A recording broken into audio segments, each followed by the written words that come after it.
Good morning, guys. Happy Friday. Today we are going to be talking about significant digits, also known as significant figures. You will need to download this Word document. As always, you're going to click File, Save As, and then you click More Options right here. Desktop, you're going to find Chemistry, your folder for chemistry, and you will click Open and then Save. So in order to do this today, you're going to have two options. You can watch this video while you're completing the guided notes, or if you prefer and you think you can do it on your own, you can just go through the PowerPoint and complete the guided notes. I am going to have to do like split screen so I can see the PowerPoint and the Word document. If you're doing the PowerPoint, you're going to do the same thing I'm doing. If you're doing video and guided notes, you're going to still do a split screen, but one side will be the video and then the other side will be the Word document. So I have to adjust this so that it fits. Move it to the right and readjust. There we go. So what are significant digits? So significant digits in a measurement consist of all the digits known with certainty, so that you know for sure, plus one final digit, which uncertainty, and it is estimated. So it's an educated guess. So a significant digit is always one number you know 100% for sure, and then the last digit is a number that you're guessing it's around that range, but you're not 100% sure. Feel free to pause the video anytime if you need to write and complete the guided notes, and then you click play again and keep going. Okay, so in your Word document and in the PowerPoint, you have a diagram. This is a ruler, and it's an example of what we're talking about. Use the ruler at the top of the diagram. What is the length of the darker rectangle found in between the two rulers? So what number do you know for sure?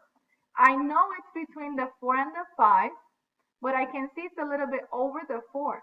So I know for sure it's 4 point something. So my certain digit, the one I know for sure, it's 4. But I need to end with an estimated digit. So I could say, let's guesstimate that's 4.3. Some of you might think it's 4.2. So that last digit is going to vary throughout the different persons because we all are guesstimating. But the 4, however, needs to be, everyone needs to have the 4 because that one we know for sure. Now, using the ruler at the bottom of the diagram, what is the length of the darker rectangle found in between the two rulers? So again, it's between the 4 and the, here we have more lines, so we can say it's between 4 and 4.5. So we know for sure, again, the 4. And to me, it looks like it's 4.3. What do you guys think? So that last digit, we are guesstimating it. You can also say it's like 4.27,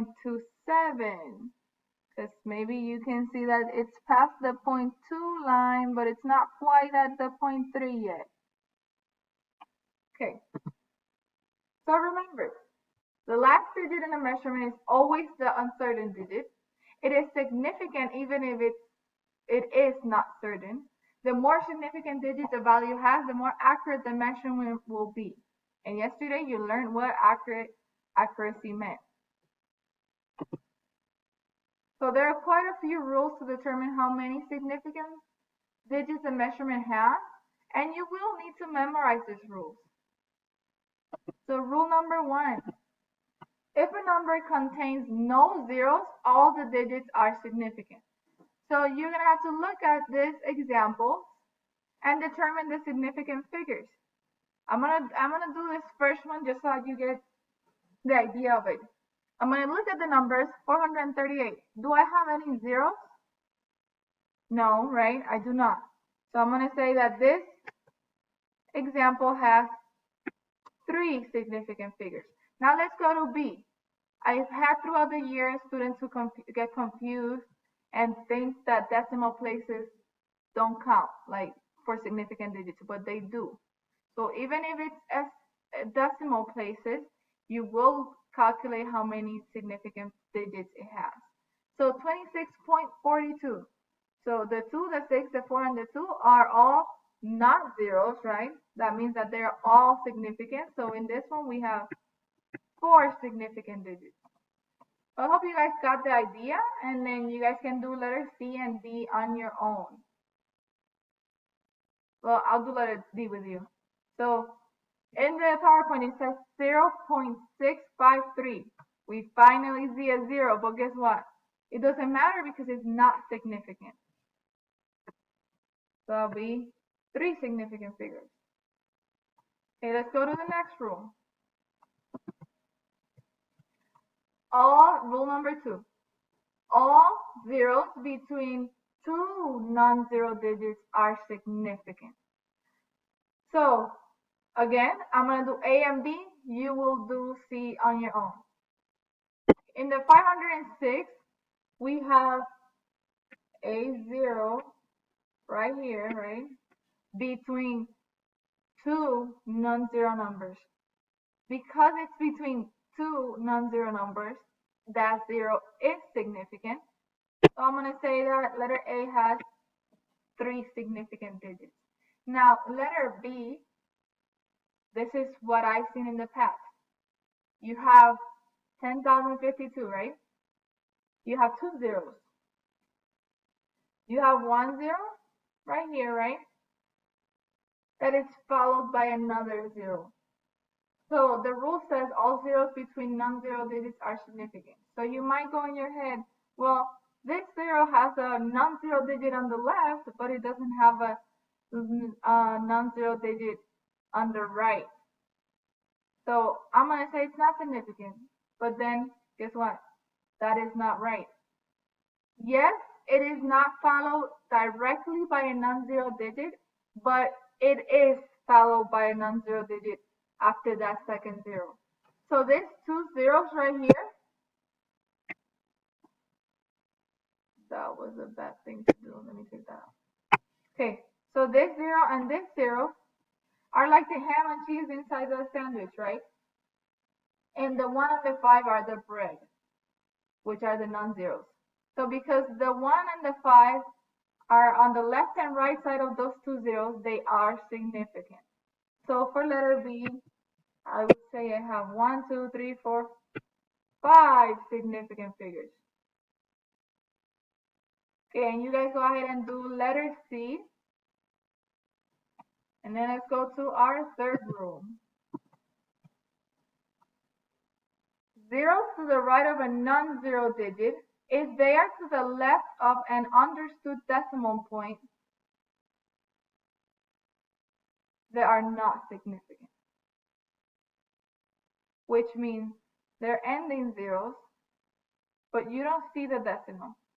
You know that there could be one, but there's no decimal there.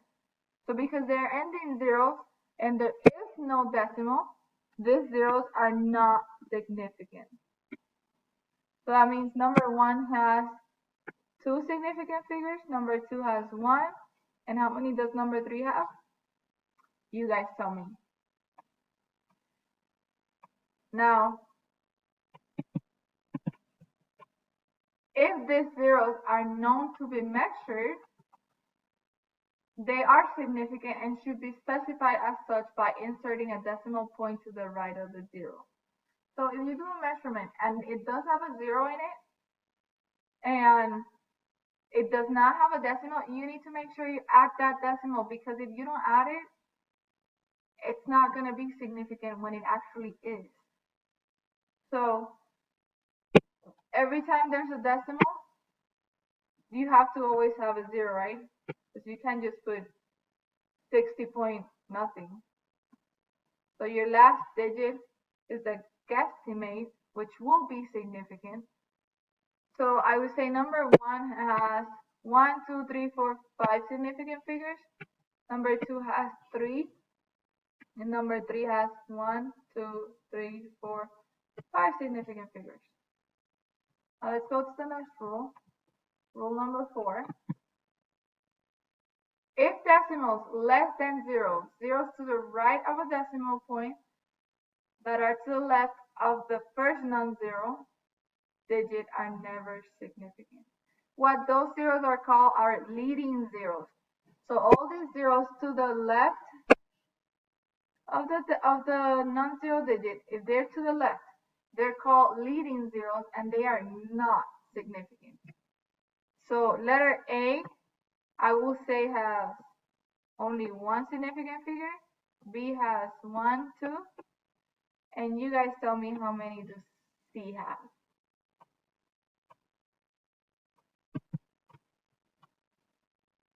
Now, rule number 5, if decimals less than 1, the 0 to the left of the decimal is never significant.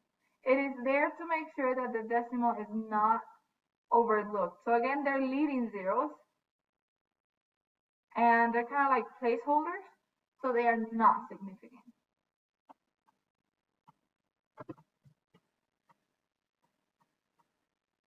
Verse 6, all zeros to the right of a decimal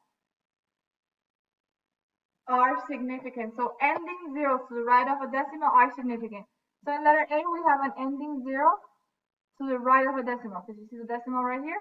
That's an ending 0 to the right, so that will be significant. So I'll have 3 significant figures here. And then ending 0 to the right, ending 0 to the right. This one has 3 ending zeros to the right. They are all significant. And then letter E has 1 ending 0.